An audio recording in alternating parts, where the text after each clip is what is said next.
नमस्ते। आज हामी पेनाक एकाउन्टिङ सफ्टवेयरमा प्रोडक्ट र कस्टमर भेन्डरलाई एक्सेलबाट कसरी इम्पोर्ट गर्न सकिन्छ भनेर हेर्न जाँदैछौँ। प्रोडक्ट इम्पोर्ट गर्नको लागि हामीलाई फर्स्टमा बिजनेस सेटिङभित्र गएर इन्भेन्ट्री सेटअपमा प्रोडक्ट भन्ने अप्सनमा क्लिक गर्नुपर्ने हुन्छ। त्यसपछि एड गर्ने र इम्पोर्टमा क्लिक गर्ने। अब हामीले इम्पोर्ट, टेम्प्लेट र क्लियर भनेर तीनवटा बटन देख्न सक्छौँ।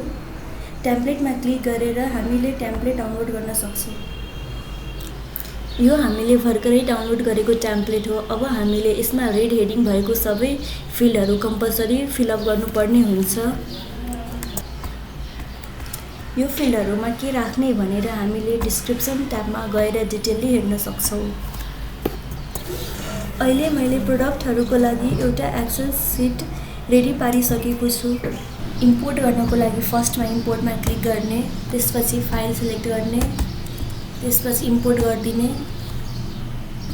इम्पोर्ट भइसकेपछि मुनि गएर सेभ गरिदिने। यति गरिसकेपछि हाम्रो फाइल सक्सेसफुली इम्पोर्ट भइसक्छ। अब कस्टमर र भेन्डरलाई एक्सेलबाट कसरी इम्पोर्ट गर्न सकिन्छ भनेर हेरौँ। फर्स्टमा हामीहरूले टेम्प्लेट डाउनलोड गर्नुपर्ने हुन्छ। त्यसको लागि हामीले कस्टमरमा जानुपर्ने हुन्छ। अब एड गर्ने, इम्पोर्टमा क्लिक गर्ने, त्यसपछि टेम्प्लेट डाउनलोड गर्ने। अब हामीहरूले डाउनलोड गरेको टेम्प्लेटमा डेटा रेडी गर्नुपर्ने हुन्छ। हाम्रो डेटा रेडी भइसकेको छ। अब हामीहरूलाई यही डेटा इम्पोर्ट गर्नुपर्ने हुन्छ। अब फेरि इम्पोर्टमा क्लिक गर्ने, फाइल सिलेक्ट गर्ने, इम्पोर्ट गर्ने, त्यसपछि मुनि गएर सेभ गरिदिने। यति गरिसकेपछि हाम्रो कस्टमर पनि इम्पोर्ट भइसक्छ।